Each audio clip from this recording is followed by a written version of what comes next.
at Mavuno Church. Thank you all for joining us. And let me start off by saying we appreciate the time and the effort you have taken to stand in the gap for fellow Kenyans. And as we talk about this, let's understand some of the projects that you're involved in.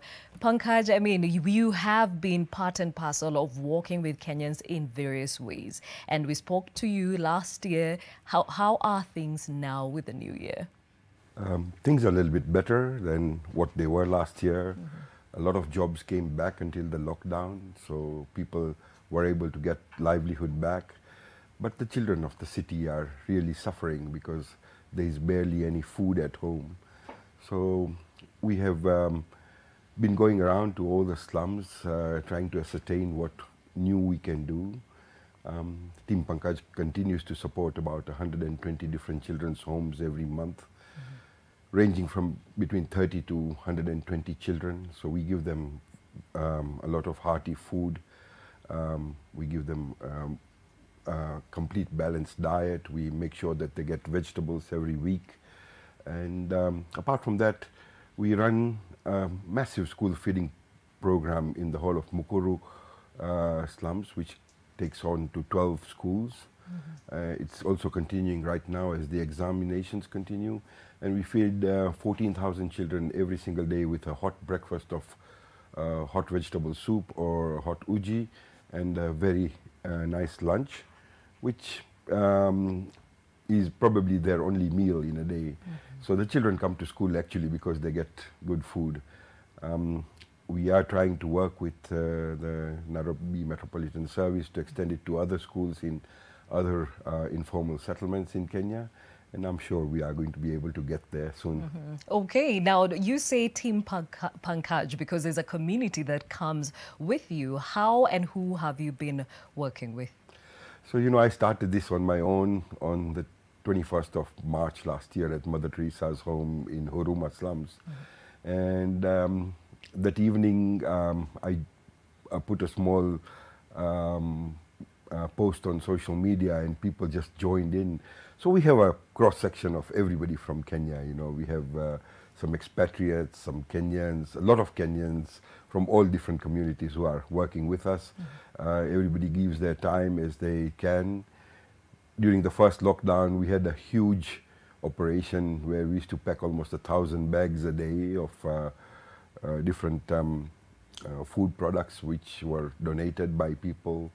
And it just became big, and by the end of December, we were able to distribute about 135,000 packs of food to Kenyans. After the country opened up in August, we started making sure that we were helping all the disabled communities. So single mothers with cerebral palsy, hydrocephalus, and other mental illness children, we started supporting them actively, especially in the whole of the eastern slums that starts from Mathari Mental Hospital, which is Kosovo slum, all the way to the airport, which is Pipeline slum. We have a strong database of about 15,000 parents there, families there who have a child with hydrocephalus, cerebral palsy, or other mental illnesses. We have about 3,000 people with other disabilities like polio or other you know, physical disabilities. So we continue helping them, especially the single mothers. They go through a very trying time because these children can't do anything for themselves. If they have to go out and work, they actually chain the children to beds or tables and leave them on the floor. So now we are running a vocational training center in Githurai 45. I'd never been there in my life before, and now I know that we have about 260 different slum villages in the city. I guess we can say this is a silver lining. You know your city better and the needs of the same. Well, we'll talk more about that in a moment. Now, Richard Magana, you're the founder, Luminous Hearts Charity. Tell us more about what it is you do. So much. Well, Luminous Hearts is, in brief, is a conduit of charity because what we've realized as a small community-based organization is that charity or generosity is a valid way of finding happiness. So this has been really amplified during this pandemic, where we've seen families and especially children really suffering from the effects of the same. And Luminous Hearts, which is a group of friends, people with professionals, but who really want to do something for the society. So we come together and we fundraise to answer the different needs that there are during this time. Food campaigns, sanitary towels. All these are issues that Luminous Hearts is trying to respond to during this pandemic. Okay, but Luminous Hearts has been there even before the pandemic, right? Yes, it has. So how did you start off? Well, if I would just share a little bit more, is that I have a day job as a project manager, working with children and youth with mental conditions and syndromes. And in the course of my day job, really, it's very difficult to remain indifferent when you see this reality. When you see a child with cerebral palsy, autism, or Down syndrome, struggling to carry out the activities of daily living that for you and me seem normal, but for them is quite difficult. So when you look at these children and then you see how they live in the communities and in the families, it's impossible just to let it pass. So Luminous Hearts started off in that way, thinking what more can we do over and above what we are being paid to do. So with a group of friends, we started visiting homes, seeing the reality, how they live at home. And we started responding, giving them food, taking food items, sanitary towels, giving them company. And that's how Luminous Hearts started. Because again, generosity really is a very valid way during this time to find our happiness. And I would say from a personal experience is that once you learn how to do charity work, other things seem quite easy. Less complaints, because I mean, again, a child is struggling just to lift his hand, stretch out and say hello to you. And what about me and you that are able to do this without any effort? So when you see these sort of realities, really, you cannot remain the same. There's a compelling to go out and do something and help. And I'm glad that I have good friends and good colleagues who always respond to these needs each time we call upon them to do so. Yes. And we celebrate you, and you'll tell us more about your journey in a moment. Let's bring in the lady in this conversation, Jacqueline Salayan. You're joining us from Kajiado County, and you are the founder of A Park a Month. Jackie, how did we get this project going? Well, good morning, everybody from Kajiado. We are having a bit of rains here, so we are very happy because the dust is going to go down, kidogo. A Park a Month was born way back when I was in campus. That's when I started doing a bit here and there to just assist some of the less fortunate in the society. I schooled through scholarship, and my scholarship would provide me with pocket money, which in turn I would go and buy Masai shukas and serve in school. Now from the profits, I would be able to pay for a few children here, buy a uniform there, a pair of shoes here, pay school fees. And then that has been sort of my lifestyle until way back in 2018 when I really got concerned with the number of girls who were delivering during exams time. And some of them were doing the exams while they were very expectant. Because I remember that was the time we had like almost the highest number. So I did a bit of research, and I figured one of the problems that was there was transactional sex for sanitary towels at that time, amongst now other findings that I got. So I decided, now what do I do? I cannot be able to reach the entire country, but I'm able to start somewhere. I reached out to a school which I knew had about 75 girls, and those are the girls that I started with. But with time now, the needs and the number grew. So we grew from 75 all the way to 100. Currently, we are at 400 girls within Kajiado that we provide sanitary towels to. Now, COVID hit us in the year 2020. And it changed the whole scope of things, because you'll find that transactional sex moved from now sex for pads to sex for food, to sex for shelter, because some of these girls, you find they're exposed to gender-based violent homes, because most of our target is in the slum areas and the interior. So you'll find like with COVID now came the psychological effects, socioeconomic effects. And some of these girls now ended up, and when you meet them, they will tell you, they'll tell you, somebody told me they'll have sex with me for a pack of unga. And now I have siblings at home and I have to take care of that. So they have to sacrifice and they are really young.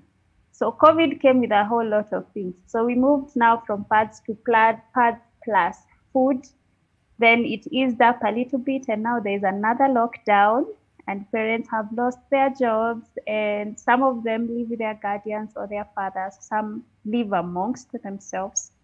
It's surprising, what you'll find out there, and you get to realize that you actually don't have challenges in life. There are people who are going through a lot because you'll find teenagers raising their own siblings without their parents being around for one reason or another. So that's what we've been doing. We are looking for at 7 weeks of holiday, of also keeping them busy. We do other things. Like breast cancer awareness for them. We do sports. We do have an annual tournament that we keep the girls busy on. We do Necessity November, where we teach them what we learned in the previous 844 system, like sewing, hemming, just doing a bit of fixing your buttons and all that. And above all, we do what we call mentality change. We have a curriculum that we teach them. It's called the Priceless Project Curriculum, where we teach them on the 3 pillars in order to reduce this transactional sex mentality. The first pillar is knowing your self-value. So we teach them how to know what they are worth. Then we teach them how to boost their self-esteem. And in return, we also teach them how to live a life of self-respect. Okay, that sounds like quite a lot that you've taken up there. And again, we appreciate you. And we'll talk more about the various projects that you have mentioned.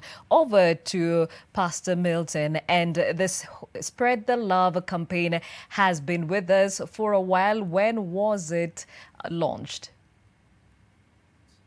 The Spread the Love campaign was initiated in 2008. And then we started just helping restore dignity to those people who are in prisons. And then in 2015, we started now, besides rehabilitating prisons and just taking prisoners into spaces of counseling and allowing them be able to tap into legal mechanisms that could help them, those who probably felt were imprisoned without proper mechanisms being followed. We added up education. And with education, we went into public primary schools in order to restore them, rehabilitate them, and also just allow some psychosocial engagement with the children. So by 2019, when COVID struck, we were rehabilitating 14 public primary schools in Nairobi. We had spent almost 20 million bob in 2019 in the rehabilitation process. And when COVID struck, we had to pivot what Spread the Love does. And we went into 3 levels that we've engaged so far.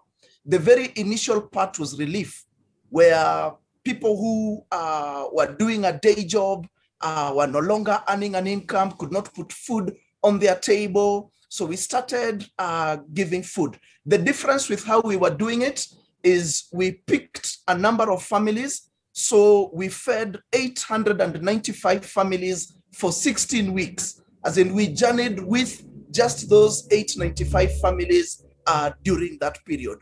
We also partnered with several organizations, especially those who were dealing with orphaned and vulnerable children. We fed 2 children's homes during the process. We fed 3 halfway houses that were taking in girls from the streets and rehabilitating them. We had college basketball guys whom we fed. We fed also pastors during that time and partnered with different pastors' fellowships in order to feed these pastors. We also are giving a lot of benevolence because there are people who are stuck with things like rent and stuff like that. We were also negotiating with landlords to give guys an opportunity to take more time in paying their rent or having them reduced a bit in some percentages. So benevolence also took the part of getting people to access medicine, access things that they could use during this pandemic. And then now we've moved in this season to do recovery. Here with recovery, we've been helping guys who are doing small businesses have a ramp up for their business. So we have something we are calling Piga Bizna Jeki, where we've taken people who've been running small businesses into some training, or those who lost jobs and are trying to start up something.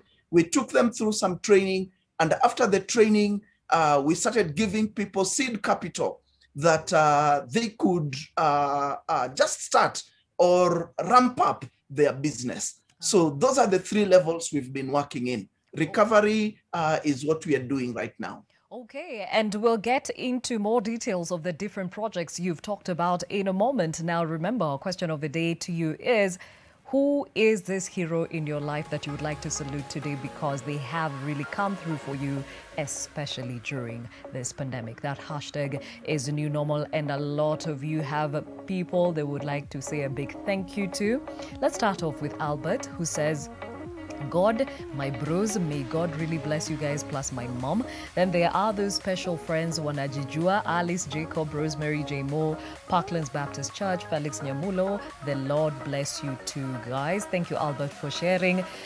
Deep State says, it's God. He is an amazing father. Amen to that, and we all can attest to that. Muratha Kabushi Jr. says, God's grace is sufficient in my life, and I thank God for my family. Hold on to God and love your family, mom and dad. They can never let you down. Paulina Mbogwa says, God, my friend Esther have been gracious with me. They have fed me when I was sick and couldn't earn for myself. My friend Jim bought me medicine. May God touch them in ways that endure. Thank you, Pauline. Karibi Kinyua says, God, first, God for healing me. Secondly, my parents and siblings for taking good care of me when I had COVID. Well, Karibi's contribution will be our last one for this at this point. But remember, we are taking more of your appreciation messages, even as we acknowledge those heroes amongst us who've made our lives a tad bit easier in the midst of all this uncertainty. And Pankaj, somebody is seated there wondering, okay, we are all trying to make life work in the midst of all this uncertainty. But Pankaj has time for other people. Why? Truthfully, this is work of Almighty God, and the people like me who are doing this work are probably chosen by Him, God Himself, because that's where all the time and energy comes from. It is not easy to work in environments that you're not used to working in. The only slum that I ever knew in Nairobi was Huruma before, and then now I know all of them. I've been walked down right to Mathari River. I walked down to some of the dirtiest places in Nairobi, like in Gachanja, which is one of the poorest slums. And I think the energy comes from God Almighty. You know, we've done a variety of work. Right now, we are encouraging Kenyans to take the vaccine every single day. I have roughly about 100 volunteers who are going from door to door in Kosovo and Mabatini and Huruma and Boteni, in the whole of Mathari slums, telling people, Pata Chanjo, Ta Chonjo. And that's the only way that we will get over this pandemic. I think the government is doing phenomenal work. I must commend that the Kenya Police Service, who was with us throughout the pandemic, were always there for us. We used to call them at 10 o'clock in the morning saying that we had trucks which were bound to, say, Tasia slum, and a police force would be there always with us. The regional county commissioner, the chiefs of the areas, they were always there. They were welcomed us. They also offered us food for our volunteers. So it was really a joint effort between private and government sectors. And I'm very, very pleased to say that Kenyans are a unique lot in this world. We have a lot of love and compassion. And if you go around on the internet and see what we have been able to achieve in Kenya during the pandemic, I don't think many other countries have been able to achieve the same. The people coming out to help each other, women sharing food, giving food to their neighbors. In Kangemi, when we distributed food, we had a list of people whose homes we went to, and the neighbor hadn't been there because she probably was at work. And the lady next door said, look, we are going to use one jiko because we are going to save fuel, we are going to cook together, and that's the beauty. But where my heart bleeds is that children between the age of 2 and 10, sometimes when there's no food, they are beaten to sleep. Children cry when there is no food. Adults understand. But the main problem in the slums is that a lot of children face a lot of challenges. And that's where our heart bleeds, and we make sure that we give food to families rather than individuals. And Team Pankaj's one motto is that give food to the mother first. So we barely give food to adult men, we give it to the ladies. Because you're sure the children will be able to eat. Okay. Now, Pankaj had quite an experience a long time ago, and that's why philanthropy is literally where his heart is in, and he'll tell us more in a moment. And Richard, even as you work with these kids that have special needs and meet them at their point of need, what is this that you have discovered, especially during this pandemic? Well, thank you. For me, in my faith, I believe that everything that we have is a gift from God. And God is asking us to be generous with these gifts that He's given us so freely. And also to be accountable for them. Because Gladys, where we are today is because of the opportunities, the many opportunities that we've gotten, we've received from people around us. And during this pandemic, for me, what I've learned is that even during these difficult moments, is really an opportunity to be more human and to change the life of one person more, one person at a time. Because honestly, there's a lot of things going around right now. I've listened to all the other guests on this show, and this resonates very well with what Luminous Hearts is doing. Because when we walk around, when you see people going to bed hungry, when children are being forced to go to bed without food, given false hope about tomorrow, you can only be touched to do something. If you remain the same, I think something is wrong somewhere, because people are in need. And this is the lesson that we're getting during this pandemic. We can be more human, and we can change the lives of people around us just by helping, just spreading love, giving hope for a better tomorrow. This is the lesson that I've gotten during this pandemic. And we continue to do that because my experience is that every time you're doing charity, every time you express an act of generosity, it is very difficult to stop, because you express an act of generosity, and in one way or another, if you're very observant with what is happening around your life, you receive an act of generosity also. So it is a chain effect, a chain reaction. You do one thing here, and then after a short while, something else happens to you. So you cannot stop. It's an invitation to always do something, because when you see those kids with smiles on their faces, when somebody tells you thank you very much, and then you realize, my goodness, even I've done nothing. I've just maybe provided food rations for 1 month. What about the next month? But then we go home happy and grateful that we are able to touch that life of one person.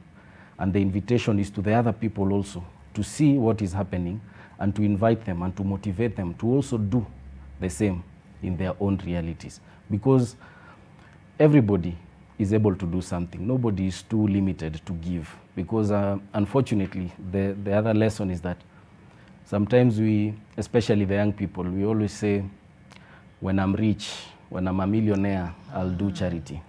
When I get this job, I'll give back. Who told you you have all the time in this world that you're going to get there to do what you want to do? So the lesson is start now. Do what you can do now. However small, however big, do it. Because there's someone who is waiting for that help, who is waiting for that hope. And we can't postpone them. We can't tell them, no, I'm looking for a job, so I can't help you with 10 shillings to buy a mandazi. It's impossible. Let's do what we are able to do now, because somebody is waiting for that help from you.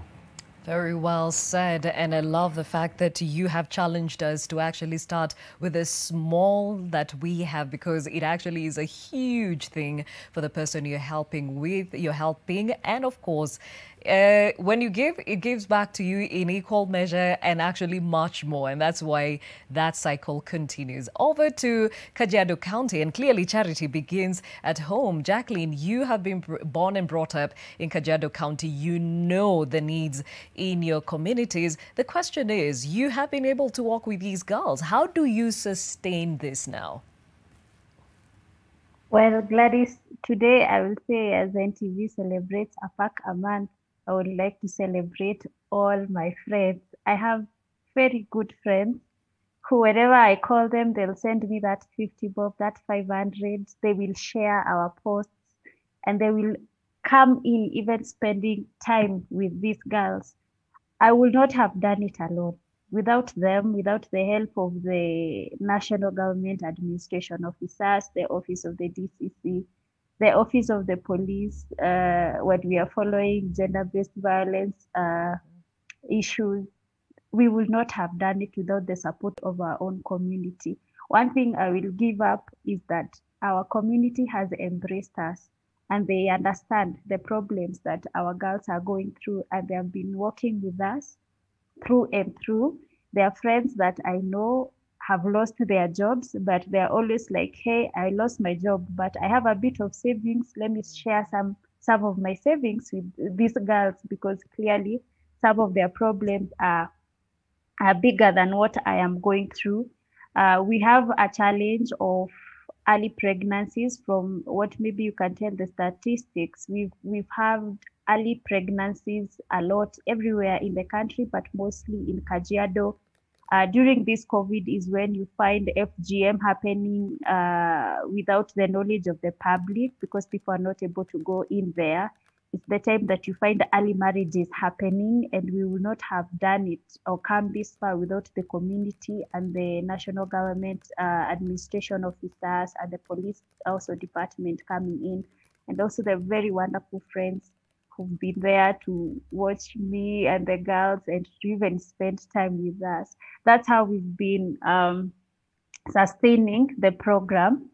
And we just want to say thank you to all our friends, and also invite more to come and assist where they can. Okay, and again, it takes a village every single day. And these in studio and, of course, joining us virtually are just a representation of the superheroes out there who are standing in the gap for humanity. Pastor Milton, when you say that you have been able to impact all these people in different ways, who have been contributing to these causes?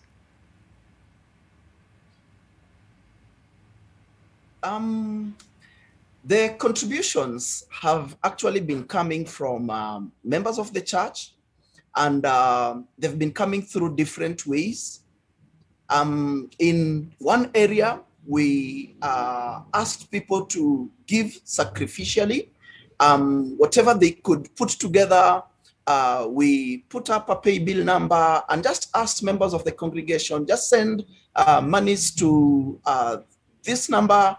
This amount of money, 1,500, would give us a pack that contains some key items that would take a family through for 2 weeks. And people started contributing. There are those ones whom we asked if they could keep a fast, and whatever monies they would have used for their own meals would be used to buy food for other people. So there are those ones who kept a fast and sent in money. And then there are those ones who were just buying foodstuffs and delivering them to different churches of Mavuno. Like right now, even in the room I'm in, there are stacks of ugali flour, oils, and stuff like that that a family brought in just yesterday. So it's individual members of the church willingly contributing this. Actually, this far, we've been able to get almost like 8.7 million that have been contributed by members of the congregation towards just spreading love, allowing a meal to these people. And then there are those ones that have contributed in kind, like the trainings we are talking about have been contributed by people who have a skill in developing business plans, allowing people to know how to do their cash flows or how to recover after a slump. So the trainings that have been provided to people to pick up their businesses have also been given just by people pro bono. Yes. All right. Well said. And I love the tag spread the love, because that's what we are talking about today. Just with the little you have, if you combine it with your neighbors, it actually becomes exponential and can change a life. Well, at this point, we take more of your appreciation messages. That hashtag is a new normal, even as we understand who is this hero who has stood with you during this pandemic and beyond. Remember, that hashtag is a new normal. Do we have any feedback? All right. At this point, we don't have any, but we'll be getting to you in a moment. And remember, you can also reach us using those numbers at the bottom of the screen to actually express the same personally. Now, Pankaj, your journey to philanthropy was actually castigated by an event many years ago. Tell us more about it. In 1988, on the 4th of July, I met Mother Teresa by chance at Nairobi Airport, where they had an old pickup truck, and she had just arrived from India. I never knew who she was before, except that I knew that she was Mother Teresa.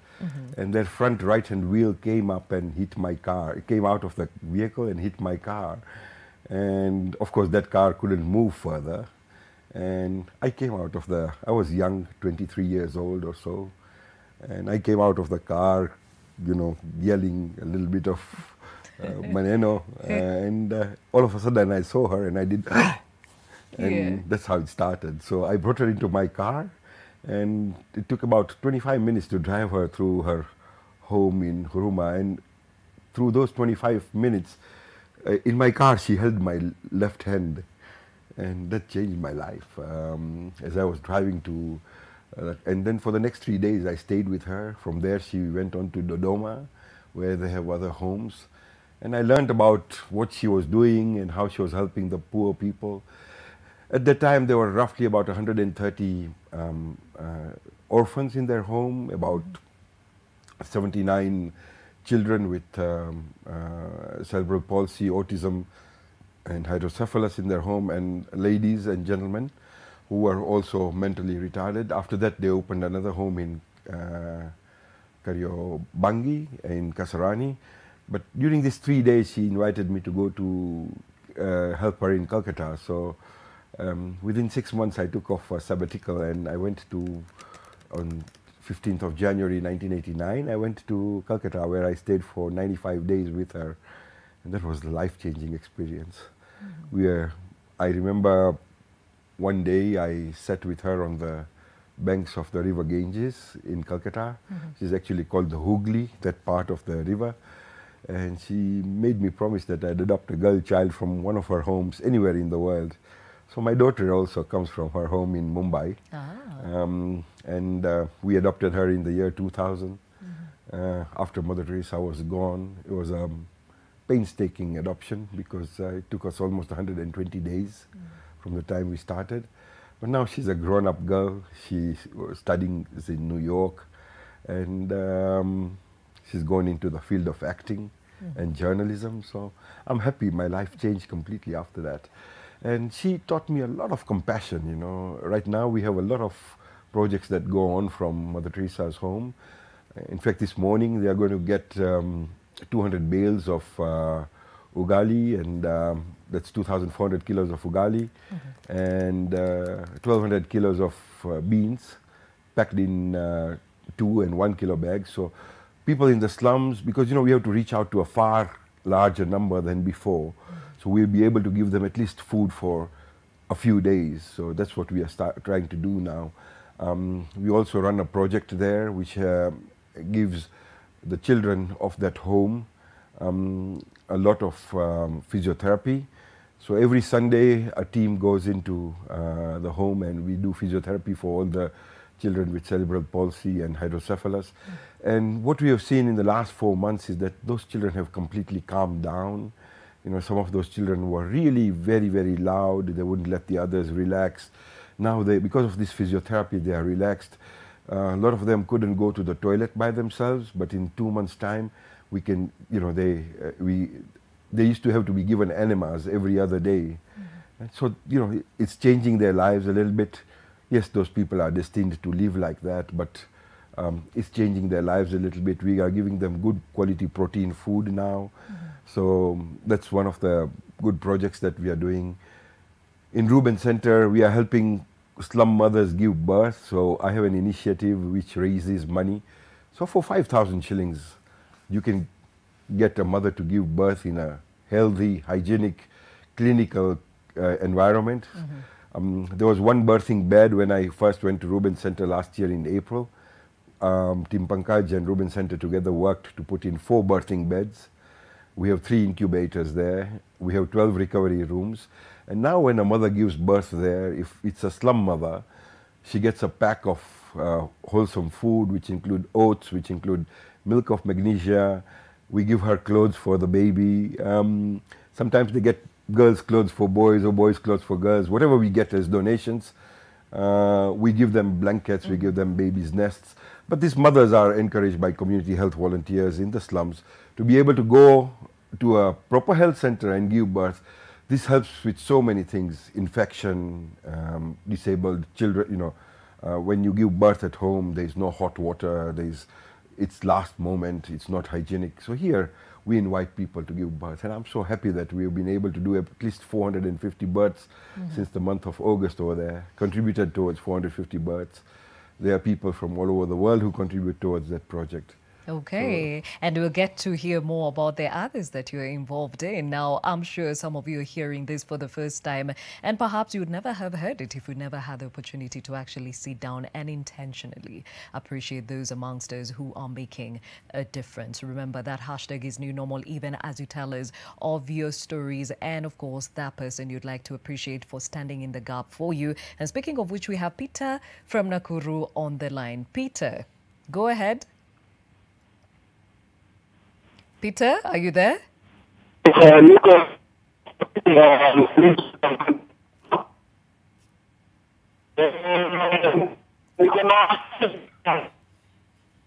Okay, we seem to be having an issue with his connection, but Peter will be getting to you in a moment. That hashtag new normal, let's hear what you are saying to your friends who stood with you. Haron Dean says, my wife, because she's all I have. She's the face of my tomorrow and all the days of my life, since she knows that we face one future and so we share it. May God grant her wishes all the days of her life. She's that life I live. Haron, thank you for appreciating your wife.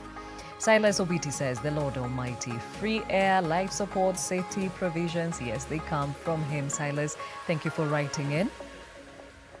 Another here from Karimi Kenya, who says, first, God for healing me and my parents and siblings, for taking care of me when I had COVID. Okay, and we'll get back to that in a moment. Now, before we take a short break here, let me cross over to Milton. When you think about the needs that you've been able to meet, would you say the pandemic in itself has been a silver lining in pulling people together to stand for each other? Wow. It's very interesting. I think we've all known that when something difficult happens, when a challenge comes, there are 2 responses people would normally have: either flight or fight. And I think There are people who probably felt this thing is too much and they rolled back in and they withdrew. But the silver lining in this thing was just that ability for humanity to come together and do something, where it was calling for the best of us. It was calling for us to get to the place of asking ourselves, what has defined us all along? Has it been our jobs, our careers? Has it been the car that you drive? Has it been the gadgets that you have in the house? And I think when this pandemic started rolling out, people started discovering that they'd put a lot of meaning on material things, on things that were not necessarily that important. And what it started doing was to make people start asking questions about their identity, about purpose, about meaning, about their contribution, that if they were to step out of this life, what would they be remembered for, or what would they want to be remembered for? And I think as people started processing this, the silver lining within the pandemic has been, I think I was created for more. I think I've been wired to do better. I need to take care of the person who maybe is just a friend in the social media, and I need to engage them more. I need to know people more personally. We ended up starting knowing who our neighbors were and what their needs were, and people started reaching out. So what I could see with this pandemic is that it's allowed our humanity to come out. It's allowed us to become our brother's keeper. It's allowed us to get to the place where we realize life is not just about me. It's not about my security, my provision. And with this, then people are starting to love their community. My desire is just to see Kenyans getting to that place, for example, where the words of our national anthem, na tujenge taifa letu, hii ndio wajibu wetu, will become our rallying call. That for sure we can step out as a people and reach out to make this nation. That we will no longer be seeking to rely just on politicians and whatever promises they give, but take hold of this country, take hold of our neighborhoods, take hold of our communities and make them better. Such that if we have the Maganas and we have the pancards of this world, each one of us taking our space, then this country will be a far much better place to live. Be our brother's keeper. That is the message this morning, even as we celebrate those that have stood in the gap for us during this time. And remember that hashtag is new normal, even as you share your story, and also appreciate that person who stood with you. And remember, you can also make use of those numbers at the bottom of your screen. At this point, we take a short break on your world. When we'll get back, more from our heroes in studio and virtually, and of course, from you. Stay with us.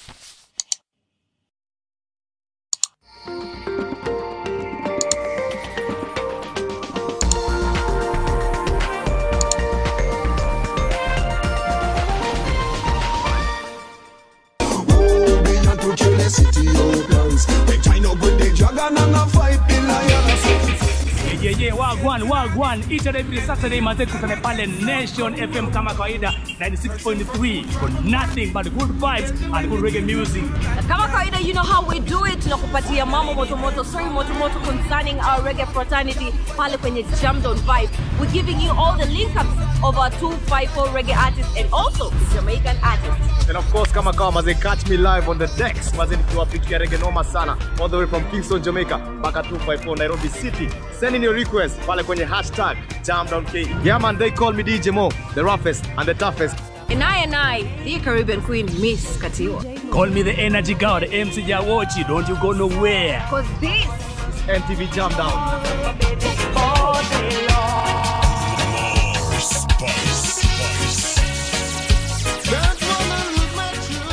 Fact Finder from the BBC. How are women portrayed in film and television? We look at the facts behind the research. Did Rwanda's president seek South Africa's expulsion from the African Union? We speak to a journalist who debunked these reports.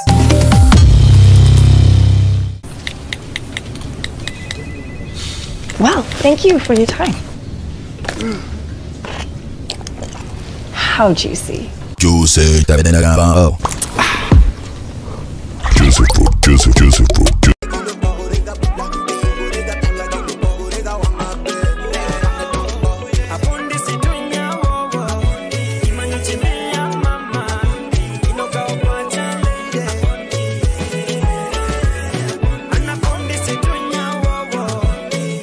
To get a Pondi by Awiko, dial star 812 star 802 hash.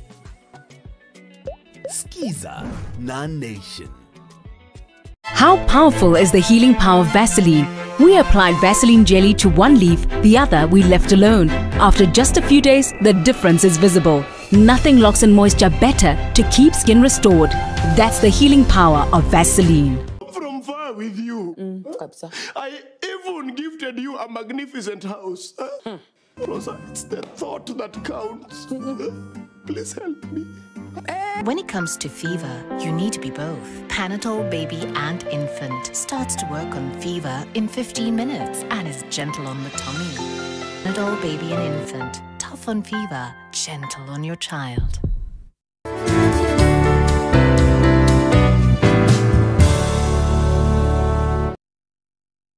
Try Panadol Advance for relief from headaches, body aches, and fever. With Panadol's Optizorb formula, the tablet gently breaks down in the stomach, quickly absorbs, and starts providing pain relief in 15 minutes. For fast and effective pain relief that you can trust, try Panadol Advance.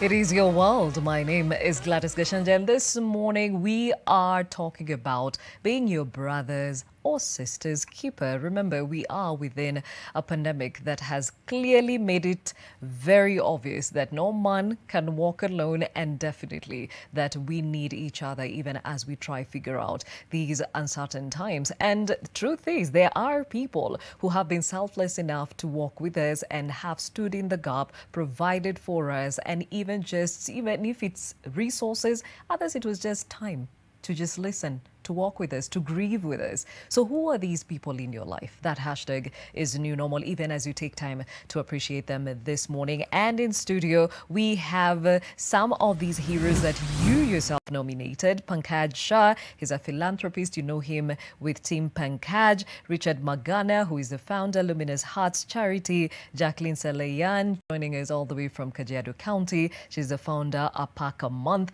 And of course, Milton Jumbo, who is the head of the Spread the Love campaign at Mavuno Church. Thank you all. And again, a big thank you for what you continually do on a daily basis for fellow Kenyans. And Richard, we've talked about the impact your projects have had, of course, the underlying lessons that you take away from it all. Question is, somebody is wondering, do you do this perhaps thinking that at the end of the day, you'll run for an office, somebody will give you something back? I mean, what keeps you going every single day? Because it can get very strenuous and very emotionally tasking too.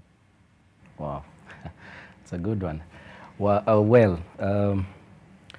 first of all, let me share that generosity or acts of charity for me is not something that I started doing now during the pandemic. I come from a very humble family, but the lesson that my parents have always been teaching us is always give. Not because you are expecting something in return, but because you become a better person. So my lessons in charity work, I've always had, let me say, milestones. So from the family setup, I got the first foundations on this. Then as a professional, meeting children living with mental conditions and syndromes, you help them. You try to do something, or rather you think you're doing something for them. But then you realize that they're doing so much more for you that you cannot even keep on thinking about yourself alone. Because Gladys, I've visited homes where the only thing people are interested in is help, hope. You go to a family, they have not had a meal in maybe 2 days, and the only thing that they expect from you is food. So how do you again ask for something in return in that context? You can only continue helping and giving them, hoping that tomorrow this child will have a better opportunity at life, this family will have a better opportunity at life. Now, to bring the point home, I'm not looking for any elective position. I'm not looking for anything in return, because for me, giving is actually what has taken me where I am. I had the opportunity of being received by the First Lady of Chile, Her Excellency Cecilia Morel, not because of I as Richard or what I'm doing as a person, but rather what those children with mental conditions are doing for me and for others. Because unfortunately, again, we always think from an able point of view. We always think that those with mental conditions and syndromes cannot do anything for any other person. But Gladys, I'm telling you today, if you believe in these children, if you believe in the most vulnerable in the society, they'll take you to heights that no other person can take you there. So we've been able to see this through the 600 children that we've been able to provide school shoes with. We've been able to see this through at least 100 families that we've been able to give food packs worth 4,000 for at least 3 months, especially during the terrible time of the pandemic.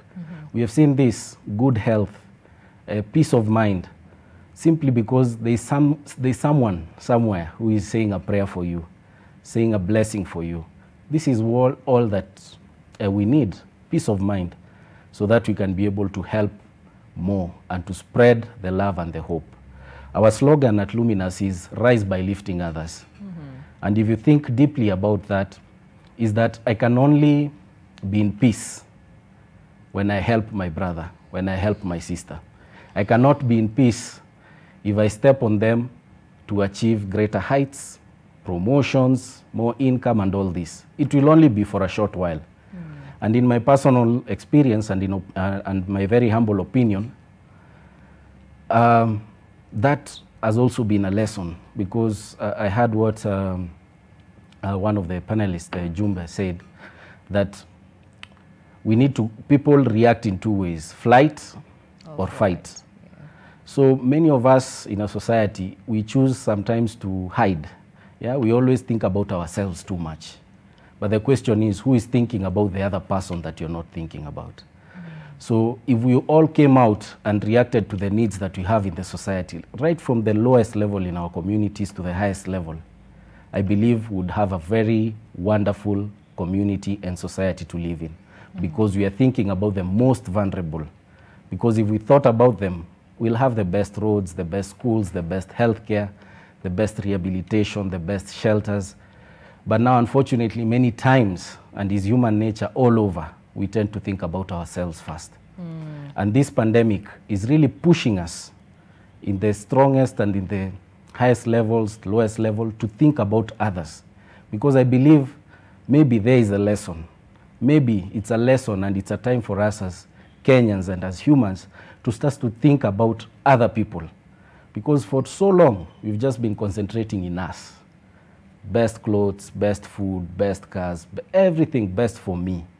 But then we tend to forget the other millions and millions that are not able, not to get what we have, but the opportunity at least to have a better tomorrow. So this has been the greatest lesson. Very well said. Very well said. That hashtag is new normal as you also share your lessons and, of course, appreciate that person who stood in the gap for you. Remember, again, that hashtag is new normal, and you can also reach us using those numbers at the bottom of your screen. Can we have some of the feedback that we have been receiving on screen? Okay, even as we compile that, I think we're good to go. Let's go, please. All right, we have Ishmael Brighton who says, I'm thankful I have been there for me and they love me for helping me. Ishmael, thank you for writing in. Pauline Musao says, my God, may my bae be blessed, darling. And of course, my family. Pauline, asante sana. We have Maureen Anyura who says, my God has been faithful. Faith Isichi, nakupenda mama, you are a true friend. Thank you for writing in, Maureen. Another here from Eunice Mbula who says, my God, I thank him a lot. Thank you, Eunice, for writing in. Another from Senyonga Vincent who says, Gilbert Niringinye. Thanks, brother. Well, I wish you could tell us more about what it is he's done for you, but thank you for writing in. All right, at this point, we continue with the conversation even as we await more of your feedback. Remember that hashtag is new normal. And Jackie, they say we all learn life from somebody. Who taught you how to give and do it selflessly? Wow. I would say I'm one girl who's been very lucky because I have so many givers in my life, and it kind of looks like it's in my DNA now to give. I was raised by two wonderful pastors of Father's House Family Church in Roiro. They are the first givers, I would say, have been pushing me and supporting me all along, introducing me to friends and family where we can be able to give each other and to love on each other. So for me, my parents, my spiritual parents, Pastor Victor and Pastor Eunice, also Pastor Dorcas and Dad Shaya Joroge, among other pastors. As I said, that I'm one lucky girl. I have so many pastors praying for me and supporting me. And also, as you've heard, I had a scholarship from an organization called the Helps Organization that took me all through university. And they have loved on me, and they just took me in and loved me as their girl. So for me, I find it a privilege and an honor to give, because that is how I have been brought up, and that is what I have been taught, to connect with my community and connect with the needs of the people that I live around. And yeah, that's basically it, Gladys. Okay, very good. And I think at that point, it will be good to hear from the rest of the panelists. And I'll start off with you, Milton. You are a pastor and you are shepherding a congregation during a pandemic. And with all the uncertainty, a lot of them look up to you for wisdom, for counsel during these hard times. As a pastor and a human being, who stands with you? Oh my goodness, that's a good question. That's a good question. Wow, who stands with me? I think one of the things I've done is being able to have a group of accountability partners, as in people whom I talk to and who I actually call my stretcher bearers, people who can carry me when things really go south. I actually happened to have caught COVID last year. Probably it hit me hard. It was the long haul one. From June to about November is when I was able to step out. And these people who are around me stood with me. The team of pastors in Mavuno, especially the executive pastors that I serve with, also stand with me a lot. They listen to me, listen to the issues that I'm going through. So we are able to debrief with one another and carry one another during even this season. And then I have someone whom I really, really trust, who carries me and hears my pain when things get bad. On the other side, as you correctly said, being a pastor is very interesting. People look up to you for counsel and all that. I also seek to just debrief with a counselor, a professional counselor, that I end up just sharing the challenges that I'm carrying with me. So those are the people who carry the pastor, or pastor the pastor, Gladys. Very well said. Let's hear from Pankaj. I mean, you are involved in projects that are so emotionally involving. I mean, it must take a toll on you, even as you will, to stand in the gap for others. So how do you debrief? Who stands with you? The last 7 days have been very, very treacherous, especially because I'm helping a lot of people get into hospitals with COVID, with this third wave. There are barely any beds available. So every morning, every 3 hours, I call in all hospitals and find out where a bed is available.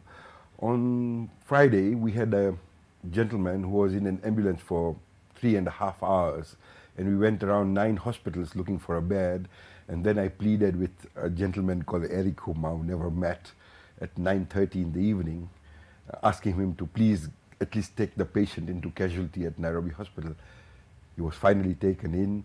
So it's very, very challenging. Yesterday, a doctor asked me to call a young girl, 18-year-old, to tell her that her father is not going to survive. He's been on a ventilator for 14 days. So I walked into her home and I came out crying myself. But then a lot of prayer. I connect with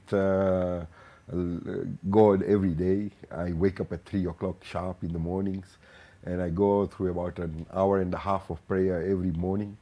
And that's what, God is holding my hand every moment.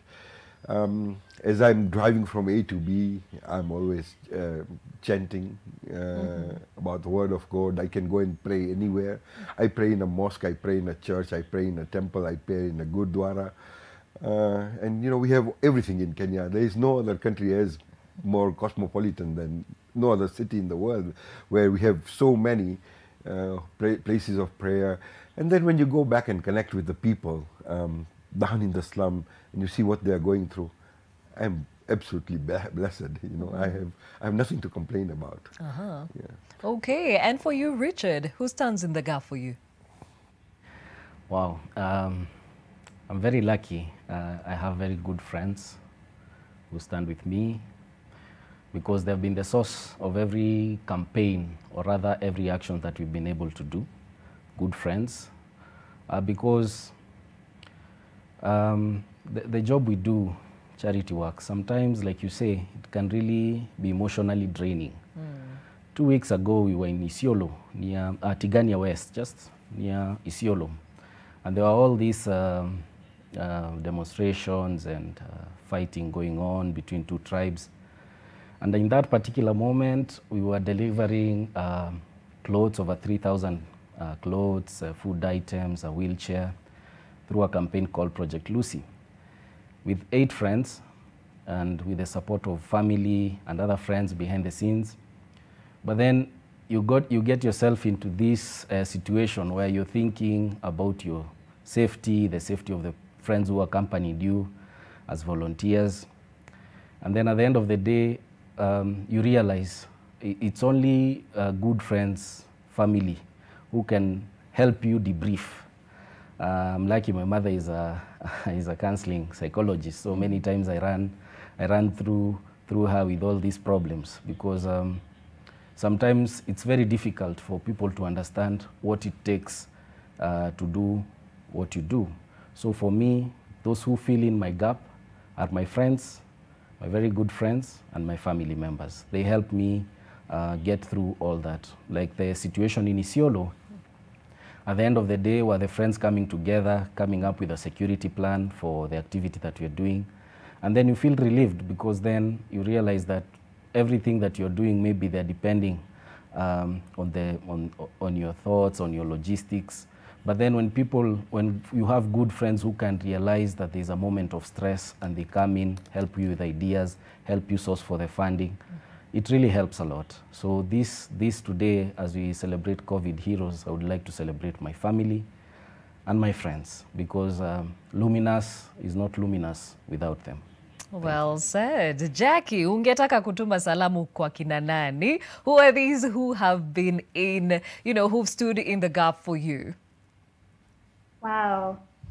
One is to thank the Almighty God. And, we could not be here without God. Some things are just miraculous. I'm sure even the others can attest. There are times you get needs that you're not able to handle at that particular time, but God always comes through. I would like to say thank you to my pastors, Pastor Victor and Pastor Eunice of Father's House Family Church, Pastor Dan Shire and Pastor Dorcas of Worshippers of Faith Chapel. I would like to say thank you to my prayer warrior. His name is Prophet John Hegai. Brian Monene of Ajira Digital Program, Lydia Gitao. I would like to say thank you also to my mom, who also comes to talk to the girls with me, my sister, who is a supporter. Her name is Agnes Nyambura, and all my girls. I know they are listening, those who are able to. I don't know if I were to give shout out to Gladys, we will take like an hour. But I would like to say thank you to everyone who has worked with us, even people who's given us a listening ear, people who've offered their services in pro bono, as you've had, people who've offered their time. I would like to say thank you in general to all the friends and family who has held our hands throughout the 4 years that we have been there. And I will say, I look forward to continue also doing this together. Tuwe tunafanya pamoja, tuendelee kufikia our mayengs wetu mtaani, because they look up to us. We cannot give up on them now. All right. Thank you, Jackie. And the reason why I made sure that we heard from all the 4 panelists today is because we need to remind ourselves they are just human, just like you and I, but they have taken up the calling to give all of their time and all of themselves to other human beings. Now, that in itself is a calling, but also it reminds you that it just takes a willing heart to be able to stand in the gap for a fellow human being. You don't have to be a millionaire. All you need to do is just see a need and be able to meet it. That's all it takes. So that hashtag is new normal. Who has been there for you? Let us know, and let us, of course, know how they have come through for you. And do we have any feedback for this point? Okay, then. Now, Pankaj, you have not walked alone, and earlier you touched on the fact that you've had support from the government, security and forces and all that. What are the needs on the ground that you wish and hope can be met to perhaps make it a little bit easier for everyone who's in need and those who are also trying to meet their needs? There's a lot everybody can do. One thing that I'd like to plead with Kenyans, all of us who have a job, is to learn the art of giving. If we are able to go out and give a little bit, just 1,000 shillings worth of flour, or 10 bunches of sukuma, or a box of cookies to a neighborhood home, identify who's living around us, that's the best thing we can do. You must understand that the government is fully stretched right now. One of the greatest things that I did with the government was that on the 1st of June, I got a call from a gentleman who is in the COVID Relief Task Force, and he asked me to gather a database for 240,000 families in the city of Nairobi, in the slums, who could be given the money that was collected by the COVID Relief Task Force for livelihoods.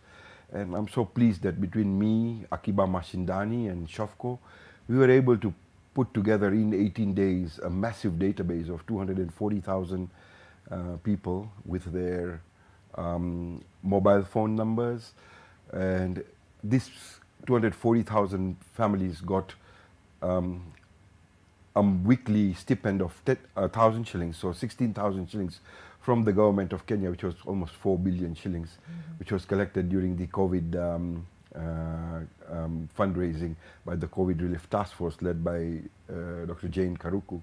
So the government is doing a lot already. They are doing a lot in terms of pushing to get people vaccinated. So if all of us just take up just an hour a week and help the person next to us, and that person helps the person next to them, it goes a long way. And that's all we need to do. That's all we need to do.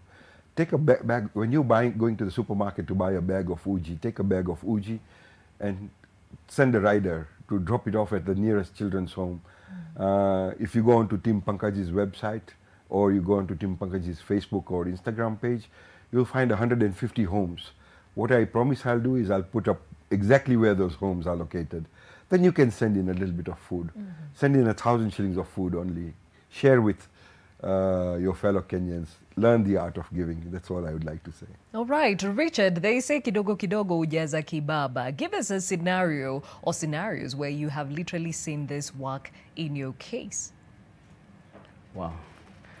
Thank you, Gladys. I have quite a number of scenarios where, for instance, we realized that, or rather, during this pandemic, children and youth with mental conditions and syndrome, even before the pandemic, this is a group that is really hidden, away from the eyes of the society. Or even before the pandemic, issues about food, health and rehabilitation was missing for them. And now with this pandemic, it's 3 times more. And this has prompted us to start to do crowd fundraising. And our way is very simple. We have friends, at least 20 people. So we all put up WhatsApp status campaigns with what we are fundraising for. So in one instance, we are fundraising for food for 30 families. And it's amazing. 50 shillings, 100 shillings. We have a pay bill number. This money is coming, and at the end of the day, at the end of these 2-week campaigns, we are able to give food items worth 3,000 to food items worth 3,000 for every family for at least 116 families. But the contributions were coming in such a way that if you didn't have patience, you would give up, because it's 20 shillings here, 50 shillings there, 100 shillings there. But this is the way, because people can do something in their capacities and in their strengths. So haba na haba ujaza kibaba. And when people believe that you are responding to a cause that touches or resonates with them, they will always give. And this is just one example amongst many. On the 19th of March, it was my birthday. And I told my friends, hey, instead of sending me that happy birthday message, just send me 100 shillings so that we can be able to fundraise for rehabilitation services for a girl called Felista, 7 years old, living with cerebral palsy in Tigania West. She has never received any sort of rehabilitation. Even the mother doesn't have the right diagnosis of the child. But let's do something for this girl so that she can be able to get at least physiotherapy services and food items for the family for at least 3 months. And it's amazing, the response, because some friends say, yeah, it's true, sending you a happy birthday and I haven't seen you in 5 years. I'd rather send you 200 shillings and I know it's going to help this girl. So really, kidogo kidogo usaidia, because again, the mentality is, let me wait until I'm rich enough, until I'm a millionaire to do something. Nobody knows when this is going to happen, or rather when it's going to come. So let's start today, kidogo kidogo. Very well said. So how can you be part and parcel of making a difference in someone's life? We will hear from Jacqueline and Milton right after this short break. But before I take it, remember that hashtag new normal, even as we appreciate the heroes amongst us who have stood in the gap for us during these difficult times. If we can have that feedback on screen. Nancy Karuitha says, watching from Ole Kasasi, COVID-19 brought out the best in people, actually restored humanity. The young especially came out in large numbers to help. Luminous Hearts is an example of such awareness by the youth to get out of their comfort zone and reach out to others in charity. Kudos to our heroes. Nancy, thank you for applauding Richard and his team. Bana K says, great work, Richard. It is fulfilling to help others. Very true, and I think all the panelists have mentioned the same. And the last one here, Esther Wanjama says, God, all through then, my mommy, these are the people who have been there for me. Well, remember, we continue to take that feedback right after this short break, and you can also reach us using those numbers at the bottom of your screen. We'll be right back.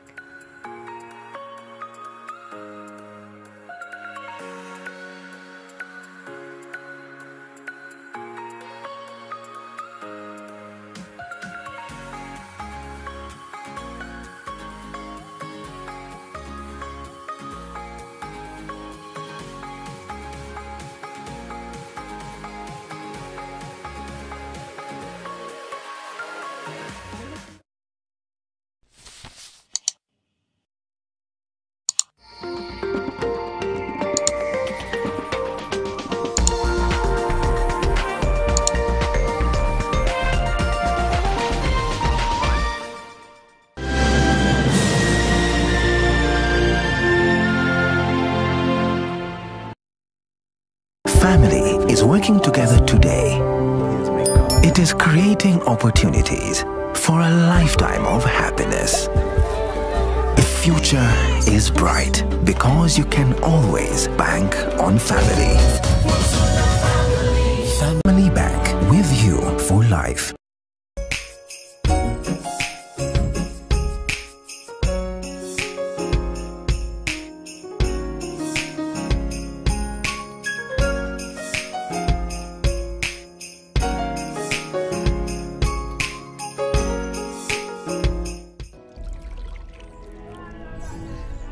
Just one capful of Dettol is enough to disinfect surfaces and protect your family and your home.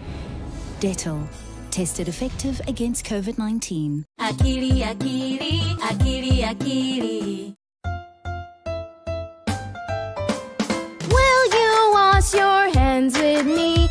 I want to wash my hands with you. Come on, I will show you what to do. Wash your hands in clean water. Wash your hands, wet them with the water. Wash your hands, now add some soap. Scrub your hands in the soap and water. Scrub above and below between the fingers too. Scrub under your nails and scrub-a-dub-a-doo. Rinse your hands in water. Rinse them clean, rinse away the soap. Dry your hands and go. Akili, why do we wash our hands? To wash away the germs. Akili, what are germs? They're like tiny little bugs on your hands, and they can make you sick. But I don't see any germs on my hand. That's because they're so tiny that you can't even see them. Oh wow! I want to wash the germs away. Will you wash your hands with me, Akili? Of course!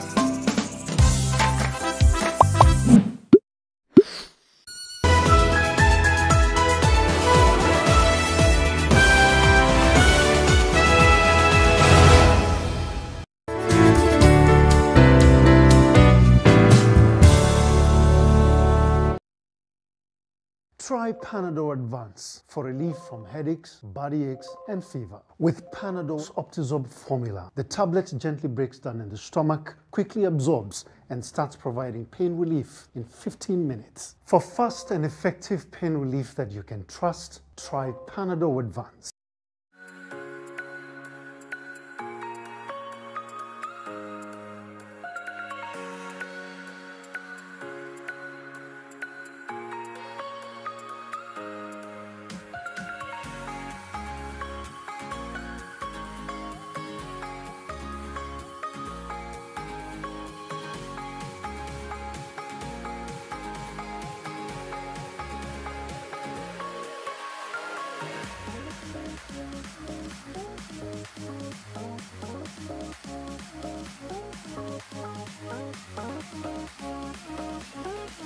Thank you for staying with Your World. My name is Gladys Gachanja. Even as we celebrate our COVID-19 heroes, you've heard from them what they are involved in and what it takes to sustain this. And clearly it takes a willing heart and the rest just falls in place. We've also been taking your appreciation messages on that hashtag New Normal. And we have heard a lot of you appreciate those that have walked with you, whether friends, family, or just people who walked out of, nowhere and met you at your point of need. This is your chance to actually celebrate them. And as we do that, let's also take a look at some of the stories making headlines in the other world. And tourists have been flocking to Cancun, taking advantage of Mexico's lax COVID-19 restrictions to enjoy the city's nightlife, with some undergoing a voluntary virus test before crowding the streets and clubs. Now, many partygoers do away with face masks as they drink and dance away in large groups. One of the revelers said, actually, as I already had COVID-19,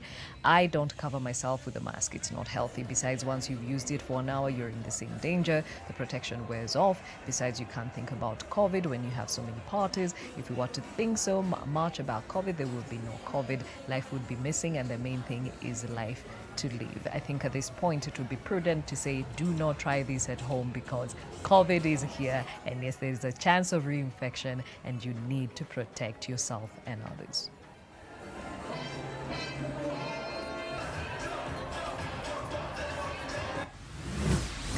Greece has relaxed a nationwide lockdown by opening most retail shops despite a high level of COVID-19 infections and fatalities. Free rapid tests are available in public spaces, and people can shop by appointment as the government hopes to stem damage to the economy that has suffered from reduced tourism. Harris, a shop manager, says, thankfully, the market opened again and we can see some movement. I hope the measures are kept and people with individual responsibility keep their distances and go about their shopping so that the government doesn't take further measures and closes us down again.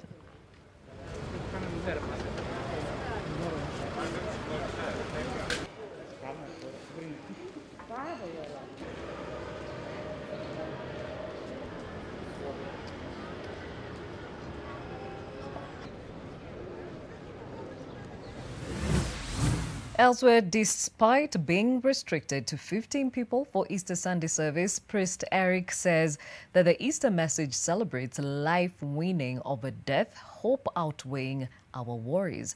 Priest Eric went on to add that at least this year we can celebrate it. Last year's celebrations were strictly prohibited, and this year we can celebrate with 15 people. So obviously it is quite limited in numbers, and therefore inevitably the spirit of the celebration suffers, not only because of the numbers, but also because of all the liturgical gestures that we can't do, like the gesture of peace and putting one's hand in holy water.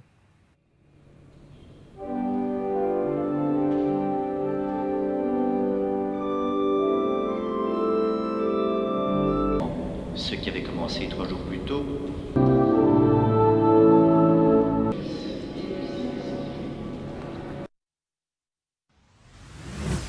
So back to recognizing our heroes of the day. And of course, remember, these are our fellow human beings who've just stood in the gap for us during this difficult time. And as we wrap up this conversation, I'd like to hear from each of you. I'll start off with the lady amongst us.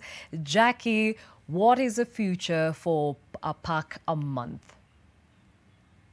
Well, a pack a month, as you had, we started out as just giving sanitary towels, then we went into mentorship.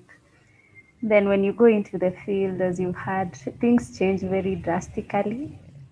So we are hoping to have a girls rescue center for FGV and GBV, and FGM, so that we are able to house these girls whenever they need help or when they are in transition. We also hope to one day have an income generating project that will be run by these girls. But the fact that they are minors, we also need to get them something to do after they leave high school so that they don't become too dependent on aid or on help. So what we do right now is just to mentor them and prepare them psychologically. but we also look forward to be able to empower them with income generating projects for them to be able to engage in after school. Also to get maybe partners who are able to give some of these very bright girls scholarships for high school and for university as well. Basically, we are looking to grow. We are very young, and we are just even looking to grow to the best of our possibilities, but that's what we are looking at in the next 5 or so years. And also, yeah, to get more partners coming in and assisting us to be able to reach out these girls. All right. So, Jackie, if I want to partner with you, how do I reach out to you? Okay, we do have an email address. And I would give my shout out to my brother. His name is James Wabogo. He decided to assist us to get a domain. So we do have a email tukombele kidogo. And what's the email address? It's called programs at apakamonth.org. Programs at apakamonth.org. You can also reach out to our phone number, which is 0703 10 18 16. 0703 10 18 16. Thank you, Jackie. Oh, sorry. We do have our Facebook. Are you on social media? Yes, we are on social media. We have our Facebook page. It's simply APAC a month. At Instagram, it's APAC_a month. On Twitter, we are APAM_Kenya. Okay, thank you, Jackie, Yes. and thank you for sharing your journey with us. We appreciate you. Over to Richard. If I want to be part and parcel of what it is you do, what do I need to do? If you want to be a part and parcel, you can reach us on our phone number. It's 0712 065 129. You can also leave an email at luminousheartscharity@gmail.com. You can also find us on Facebook, Luminous Hearts. Yes. Okay, Most so welcome. So what's the future for Luminous Hearts? For us, the future, after responding to the basic needs in our communities, we want to have, first of all, a self-sustainable charity model where we can empower communities through training for the youth, children and youth, to give them the skills, the right skills to face the world, to face life, because in that way also we create sustainable communities. We also want to do projects that will be able to help us generate income. For instance, at the moment we are in the pipeline of helping other institutions come up with project proposals at a certain fee so that they can also be able to assist and help where they can. So for us also as Luminous, the future is to be able and to invite more people, more friends, more professionals to join our model of charity as a conduit, because for us, every contribution, when we are together, when we are united as friends, we can be able to do quite a lot. So also the future for us is to invite more people, more friends, to come and join the job that we are doing and to face and to see the humanity through these works. And also in this moment is to say thank you to the COVID heroes, the panelists who are with me today, Jacqueline, Milton, and Mr. Pankaj. Thank you so much on behalf of the many, many Kenyans that you've touched during this pandemic, and to encourage you to continue doing more and to invite even more people to share in the job that you're doing. As Luminous Hearts, we'll also be very interested to partner with you and see how we can grow together and help other people and reach out to more people. Thank you so much. Very well said. So over to Team Pankaj, what does the future hold? We have a 10-year master plan now where we hope to teach people how to get new livelihood, teach people self-employment. We have a project coming up which is going to be called the Super Kenyan. So anybody who takes part in that 6-month training project, which will probably start in September, it's basically for students who dropped out of Form 4 or high school and then they don't have further resources. We'll take them into small cohorts of 20 boys and girls each and teach them new vocation in healthcare, in technical areas, in livelihood, or in terms of business and in agriculture, in beekeeping. So we are going to start distributing beehives. So we're going to try and teach people to survive by themselves rather than ever, trying to teach them how to fish rather than to give them fish. The other thing that we are going to do is to make sure that the city of Nairobi, every school which is in the slums, every public school which is in the slums, I hope to put out a massive school feeding project where we should be able to feed 200,000 children every day from the next term, hopefully together with the Nairobi Metropolitan Service. We are working very hard with them to put that together so that children who are coming out of the slum schools get something to eat, because that's probably their only meal. The only other meals that they get really are on Sundays, because then by that time the parents have been able to complete a little bit of that. We are going to start putting out mobile physiotherapy clinics, which will move from church to church in different slums, hopefully in a couple of months, once the pandemic quietens down a little bit, where children with cerebral palsy, autism, and hydrocephalus will be able to get complimentary physiotherapy. So they won't have to pay like 1,000 shillings. The parents don't have anything. And we are actually collecting a database of all of these children and finding out what they actually need in terms of medication so that we are able to provide that. I know it's a long-term project, but I know I'll be successful. Persistence is the key of everything. And then I would like to, thank so many of our donors, so many people who contribute both in cash and in kind. And my team, my core team is made up of 6 people. There's a gentleman called Junior, another one called Deep, my physiotherapist who is running the physiotherapy project with his little clinic he has in Parklands called Inspire. There's another one we call OCS because he takes care of our stations. And this, my right-hand lady is a girl called Hetal. So they are always with me 24 hours. I tell them to roll and they roll out. 4 o'clock in the morning they're out at my home hiding from curfew. And there we are, picking each other and doing all the work. So it's fantastic. And then I have a fantastic team of volunteers on the ground everywhere. Okay. So if I wanted to volunteer, I wanted to actually be part of these projects, how do I? So you can send us a message on our social media, or you can go to our website. It's timpankaj.or.ke, and you can send us an email and you can register. You can come as often as you like or as little as you like.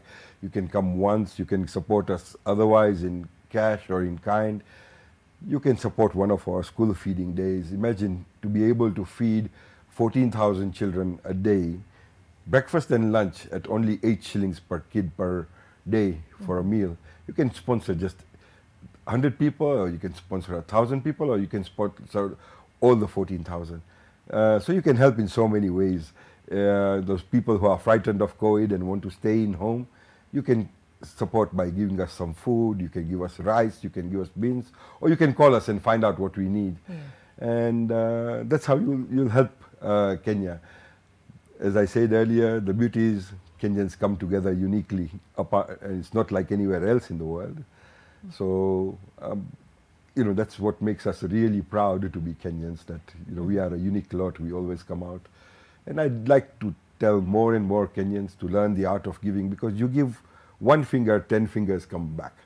So it always comes back in tenfold, and that's the beauty about giving. Very true, and we celebrate you and Team Pankaj for what you continue to do for our fellow Kenyans. And Milton, it has been a season of great lessons. You've been able to achieve a lot. What does the future look like for Spread the Love?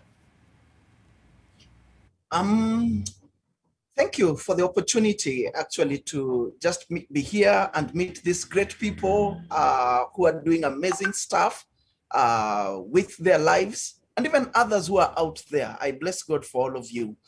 For Spread the Love, we are still going to continue rehabilitating public primary schools because some of them are really in dilapidated states. So we are still going to be doing that.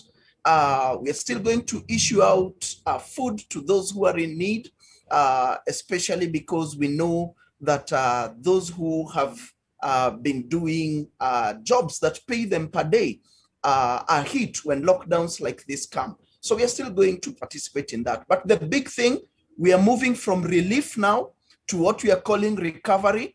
And the big things you're going to do is economic empowerment. So we are in the process of investigating different businesses, coming up with good business plans for those ventures. And then what you're going to do is to bring people, and we've already started with some, bring them into a place of training, a place of equipping, and then releasing them into small groups where they could do both table banking after receiving some little capital to start up their businesses. We pray that this will be replicable to different parts of this country and in the different counties, so that people get empowered to be able, as Pankad said, to actually fish for themselves, so that we move them from a place of dependency. So with that, and also with the Piga Bizna Jeki, we are seeking to allow people to get to the place where they can fend for themselves. Very well said. Pastor Milton, are you done? For those who would want to partner with us, yes, they could join our Spread the Love Club. Here, you can give whatever amount of money you are able to, freely and willingly, and it can be sent through a pay bill, 508-700, 508-700, and the account is STL, or Spread the Love, and it would go a long way in just restoring hope and dignity in the lives of our brothers and sisters. Pastor Milton Jumbo, head of the Spread the Love campaign at Mavuno Church, we celebrate you, and we celebrate what it is that you are doing for fellow Kenyans. Again, I say, for all the heroes that took part in this conversation, we celebrate you, and we pray more blessings your way as you stand in the gap for fellow Kenyans. And of course, the challenge to you, as you've had from everyone on this panel, is that it just takes a willing heart to make a difference in a fellow human. So it doesn't matter how much you have, it is your will to give. And God, as He says, He will give you tenfold of what you actually invest in another human being. Again, thank you to all that were part of this conversation, and thank you for also being part of the conversation even as you chatted us on that hashtag New Normal. Now, tomorrow, the 7th of April, marks the World Health Day. Now, this year's theme is Building a Fairer, Healthier World. And my colleague Victor Kiprop will be appraising our healthcare system, especially in the face of this pandemic. See you at 7 a.m.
Presenting the new Haptic bathroom cleaner. Compared to ordinary detergents, its thick formulation gives you superior cleaning and kills 99.9% of germs and viruses all around the bathroom. Blue for the toilet and red for the bathroom. Introducing Ushindi Cream Bar Soap. Ushindi Cream Bar Soap with Oxy Bright removes stains effortlessly and brightens colors. Available in 1 kilogram and 800-gram bars and 175-gram tablets. Also available in all your favorite variants. Ushindi, a quality product from Pwani Oils. Akiri, akiri, akiri, akiri.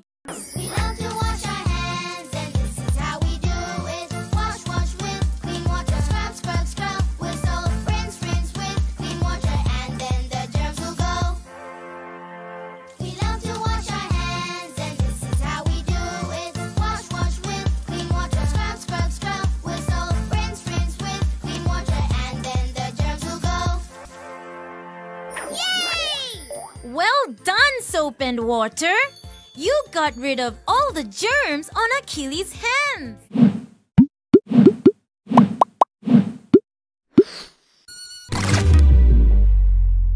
NTV Jioni, habari za kina, fasaha, tendeti na za kuaminika.